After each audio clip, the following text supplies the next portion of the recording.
Welcome to Cricket Safari and another tough night at the office for the Sharjah Warriors. The Desert Vipers remaining very dominant in Season 4 of the DP World ILT20. That man there, David Payne, in the wickets tonight. Supported beautifully by the rest of the Desert Vipers bowlers, it was a very tough night for the Sharjah Warriors batters. Having won the toss, they decided to bat first, a decision I'm sure they're asking a few questions about now.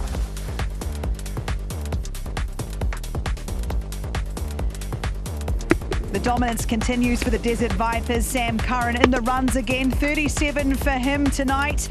Was captain again. Sikandar Raza, the captain for the Sharjah Warriors, just got it wrong tonight. So the Desert Vipers get the 2 points. They are qualifier 1. They'll get 2 bites of the cherry of this competition now. Not just qualifiers, but things looking up for them. The Warriors have some serious work to do if they are to go any further in this competition.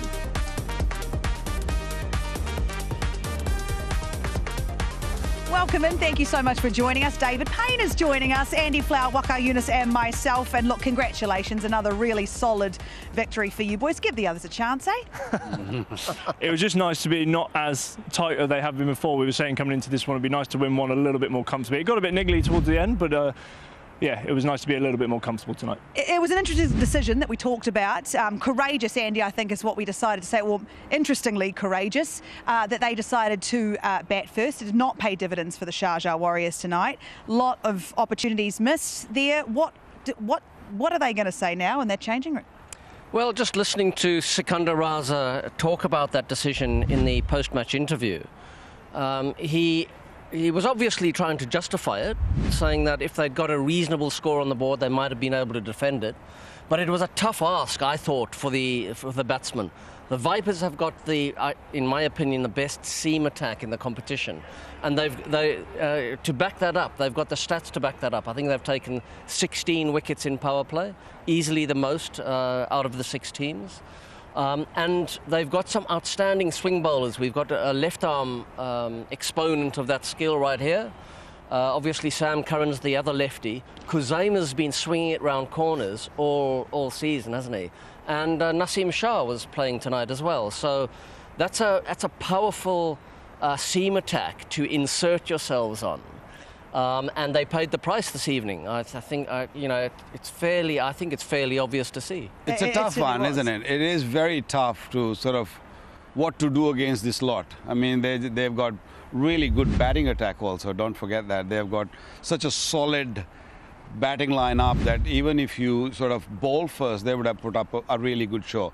They would have probably read the pitch a bit better. I thought Sharjah Warriors were, winning the toss and electing to bat and not reading the surface. They thought that there's already 2 games being played on this surface, but they forgot that it's been a week.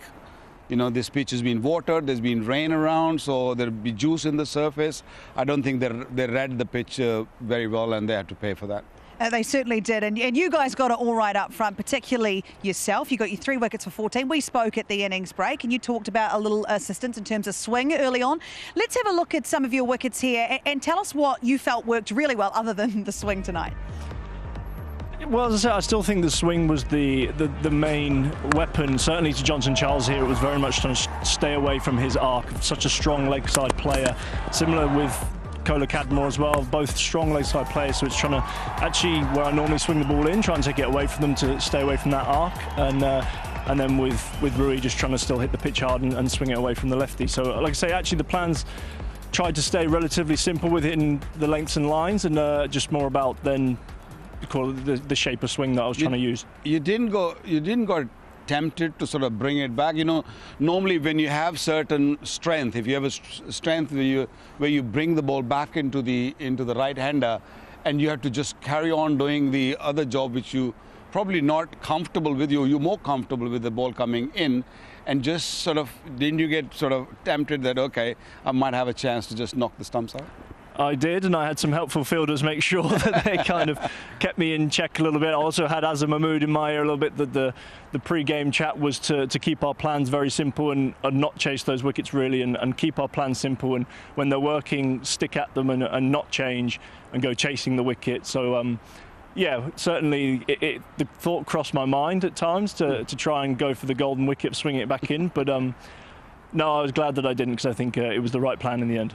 Yeah. Paine, you've played for England, but most of your cricket you've played domestically has been at Gloucester. How do you find conditions in England comparing to conditions you found here in the ILT20? You've been successful in both arenas. Are there many differences that you notice?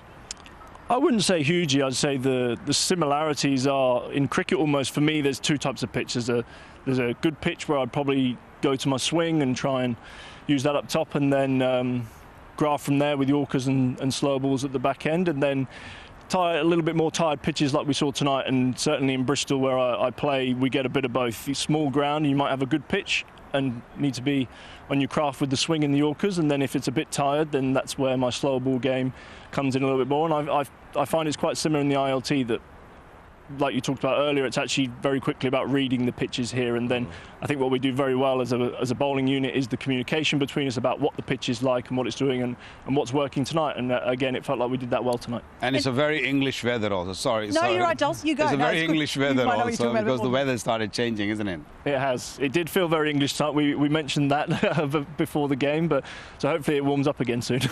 Let's talk about the way you bowled as a pack tonight, the way you used spin. What were you saying to one another? You talked about the importance of communication. So when you had a first look at it, what did you sort of pass on to the other bowlers around you? I think the early message, so I tried, one slower ball in my third over, and actually went for 4, and very quickly the communication back to the guys was actually, it's probably not a slower ball night. It felt like swing was the main weapon, like I've talked about, and just actually bowling your simple good lines and lengths, and that seemed to be putting the batters under pressure. So I'd say it doesn't always have to be big communication. At times it's just a simple, small message, and that was what we stuck to tonight. You've got some stars on your lineup, Kazima being one of them, and we've seen him and spoken about him at length after some of the games that you've played. What's he like, and what's he like to work with? He's such a good man, to work with, such a humble man. I'm all ready to go back to Gloucester and probably recommend him, because I think he's a superstar in the making in the future. Like you say, swings it both ways at pace, can whack a few at the end, and a good fielder as well. So those kind of three-trick cricketers are very rare, and what he can do, I think he's going to be a superstar. He absolutely is, a one that we'll continue to watch in this tournament. And so I'd love to know, before you go, what is the feeling like within the Vipers at the moment? Because it's one thing to be playing well, but you're the first to qualify. You're going to have 2 bites of the cherry no matter what happens. So do you feel good? Do you take your foot off the gas a little bit? Lockie didn't play tonight. Does that rotation, the old horses for courses, I do love that expression that we're saying a lot in this tournament. But what does it look like for the Vipers over the next couple of games?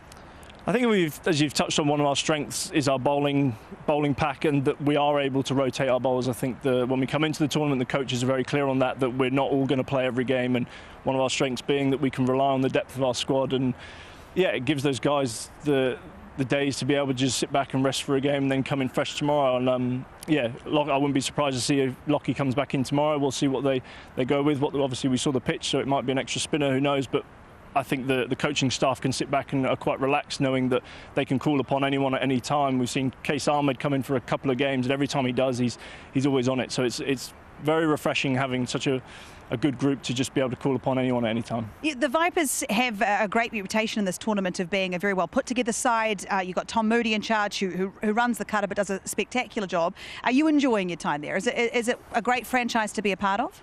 Yeah, I think I always try to mention it as probably one of, if not the best franchise that I've been a part of. The way they look after us off the field is second to none. The way they look after our families and everything, they make sure, I think the most important thing, that you kind of leave this tournament saying, I had a great time regardless of what the results were. But I think it always seems to work out that if you're having a good time off the field and enjoying each other's company, enjoying the environment, then usually on the field takes care of itself, and that's what it's doing at the moment. Maybe the Sharjah Warriors need to get down to a bowling alley or something, I don't know. But look, hey, thank you very much. Congratulations tonight, a great performance, and you've qualified top. Nicely done. Go and put your feet up, and we'll see you tomorrow. Thank you very much. Thank you very much for your time. Cheers, guys. Thank you. Lovely of him to come over here. Now, so the Vipers are superb. They stay superb in this competition. Quite honestly, what do the Sharjah Warriors do from here? Because there seems to be some big holes in that team, or is it, and the stars that they do have, they're relying on what? She's throwing some tough questions. I am. I'm coming hot. I tell you, they've lost Tim David. That's a huge loss for them. If you look at their batting order, you've got a little bit of power at the top and then not a lot in the middle. And those finishing jobs with a bat are vitally important. So they've lost Tim David, one of the most powerful cricketers and in great form. He played 3 games and then he was off. They've also lost Patirana, who is a brilliant T20 cricketer. We saw him win the game against Gulf Giants at Sharjah a few nights ago. And some of the Sri Lankan players have gone off to a national camp.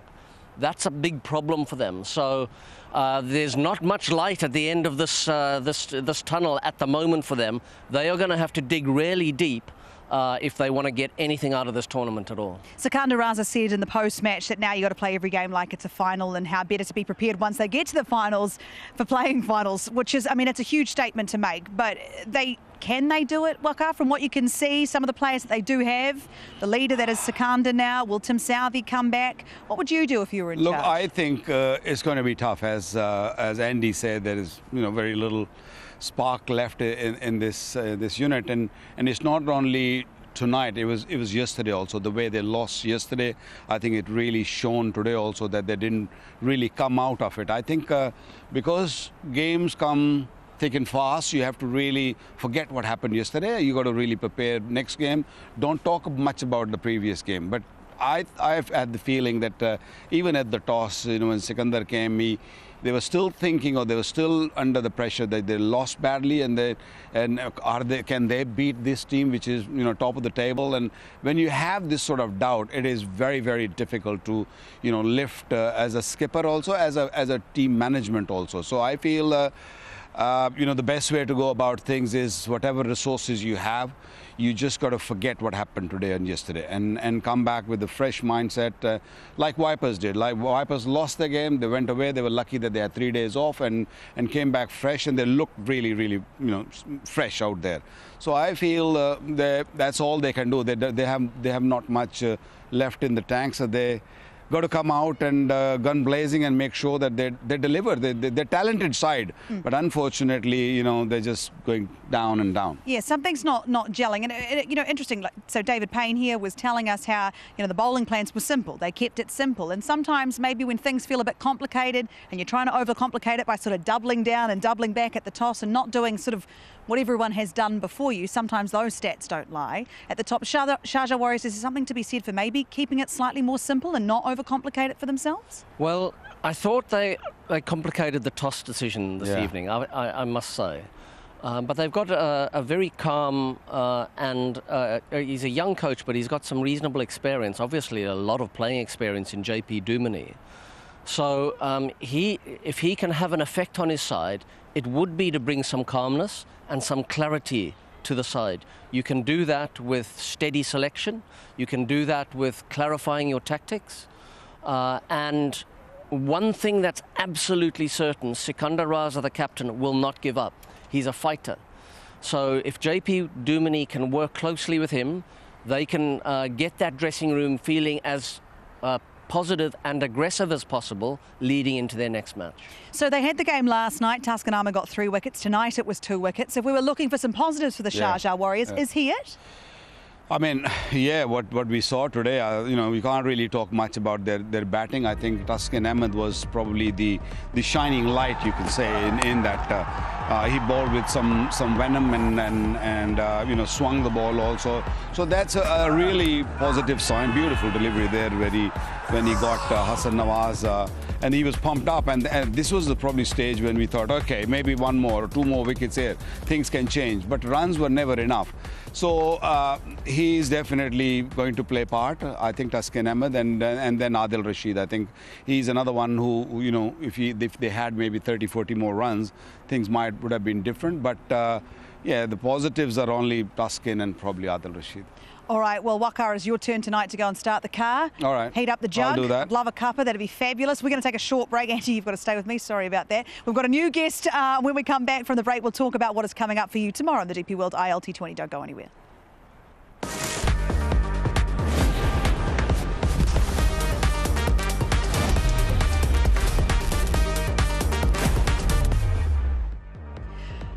Welcome back to Cricket Safari. We're here at Dubai International Cricket Stadium where the Desert Vipers, their reign continues. They have beaten the Sharjah Warriors, a dominant victory. In fact, the Sharjah Warriors are running out of ideas in this competition. The Desert Vipers not only qualify now, but they get 2 bites at the cherry because they qualify 1-2, which is very exciting. Darren Ganga joins Andy and myself on the sideline.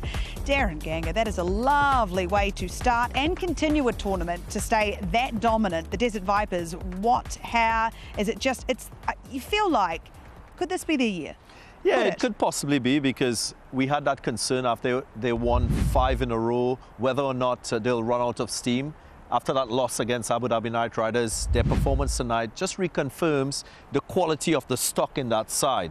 They're well motivated. They seem to be a well-oiled engine and machine, because they have players stepping up at different times, and they're also thinking about the future. The fact that they're rested, Lockie Ferguson tells me that they're thinking about the game ahead, making sure that they have fit resources for the business end of the tournament. They've already secured themselves 2 bites of the cherry, as you mentioned, so that's 50% chance added to being in that final. So I don't think that Sam Curran, Lockie Ferguson will be worried. All departments of the game seem to be covered. David Payne missed the last game. He came in, picked up a 3-4 play of the match. So everything going well. And I think they're reading the cricket nicely. They're going according to plan, doing their research, playing to the conditions, which is very, very important in T20 cricket. Andy, they are so consistent, and they have been, I want to say, throughout all of the series, all of the different versions of the DP World ILT20, always the bridesmaid, never the bride though, which is a problem for them. They can't quite get that last game across the line. But from what you've seen and the progress they've made in the now 4 seasons, would you say that potentially they look like they could be lifting the trophy at the end of this? Well, without doubt, they look like the form side of the tournament. They have got exactly what you talked about. They've got the most wins in ILT20 history, but they've never won the cup. So there is that pressure hanging over them, and they won't be oblivious to that, absolutely. So they have to guard against any complacency drifting into their dressing room at all. They need to stay sharp. They will obviously be feeling very confident, but we've seen examples in the past where the dominant side of a tournament doesn't come through and win the final. The 50-over World Cup in India recently, where Australia pipped India in the final after India had dominated everyone during the tournament, would be a really good example of that happening. So they need to guard against that. I would imagine with James Foster and Tom Moody in charge, that shouldn't be a problem for them. No, certainly not. There's plenty of superstars in that lineup, as we know. Kazima Tanvir is one of them. Let's find out more about him. पहले बताएं, आपका असली नाम क्या है? Sir, असली नाम यही जो आपने लिया, खुज़ैमा बिन तनवीर। पर एक रीज़न है, मैं आपसे पूछ रहा हूँ। Are you sure आपका असली नाम जेम्स एंडरसन नहीं है?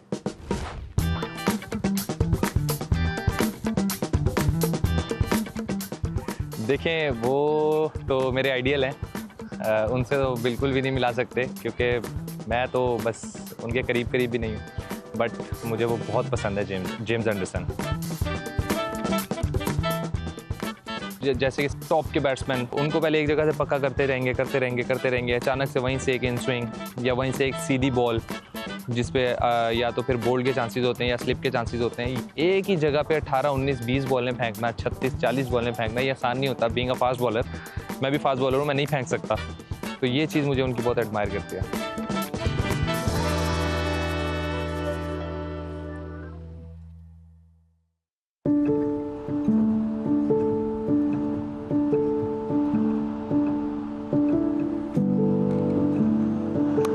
That's 4, and the DP World ILT20 2025 champions, the Dubai Capitals for the first time. देखिए, उस वक्त मेरा पहला सीज़न था, ILT फर्स्ट टाइम खेल रहा था मैं, तो आई थिंक उस चीज़ ने मुझे काफ़ी सिखाया कि अगर आपने प्रेशर सिचुएशन आपके ऊपर आई थी, उसको कैसे हैंडल करना है, और अगर आपसे टीम कुछ एक्सपेक्ट कर रही है तो उस पर पूरा कैसे उतरना है। We've had a phenomenal tournament last year, so it's and actually he bowled nice in the final, and I think he bowled the last over, which the game was within reason kind of almost done by then. So you learn from matches, you learn from experiences, and then it's putting the effort into what is required after that. Like I say, if it's in a moment, is it a match, is it a tournament, is it half a year, is it a year, whatever it might be, you know, always like evaluating. But then it's also then time to move on and be excited about what's going to come up.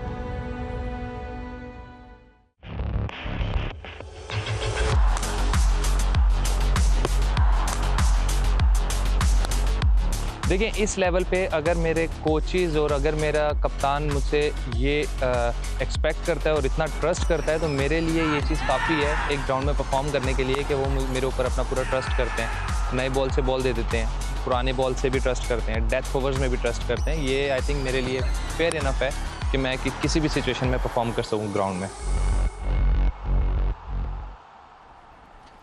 And I don't want to age us significantly, but he turned 26 today, so that's good for him. It's all looking up for him, but he has been superb. And, you know, I honestly had forgotten that he was a part. He bowled that last over. How much do you learn from things like that, Darren Ganga, as a player, and those clutch moments when it doesn't go your way? Well, it's surely a crossroad in your career. It can push you to going into a negative sort of mindset for similar type situations in the future. But if you're a positive thinker, if you expect more from yourself and you prepare better from that experience, you can also turn things around. I remember back in 2006 playing in that Stanford T20 final. We lost to Guyana, missed out on winning $1 million. But then a year after, we beat Jamaica in that final. But it just gave you a little more intense hunger to want to do better. And I think that's the attitude that he has, an attitude to want to be the person to deliver for his team. So all credit and praise to Kuzima, the way he's started this season. And the coach, the way the coach must have, you know, spoken to him after the game, for him to come out like he has, sort of 10 months later, it speaks volumes, doesn't it? Well, it speaks volumes for his character, that he's come back and he looks stronger. He looks stronger physically. He's obviously stronger emotionally. It would be nice to ask him exactly what have you learned from that experience, because he says he learned something. What was it? We'll look to do that on interview sometime. But good comparison with James Anderson, swings it both ways, outstanding performer. He is an outstanding performer and he will continue to do so in this tournament. Thank you so much for joining us. There is plenty more cricket coming up for you tomorrow on the DP World ILT20. Thanks for joining us tonight. We'll see you tomorrow.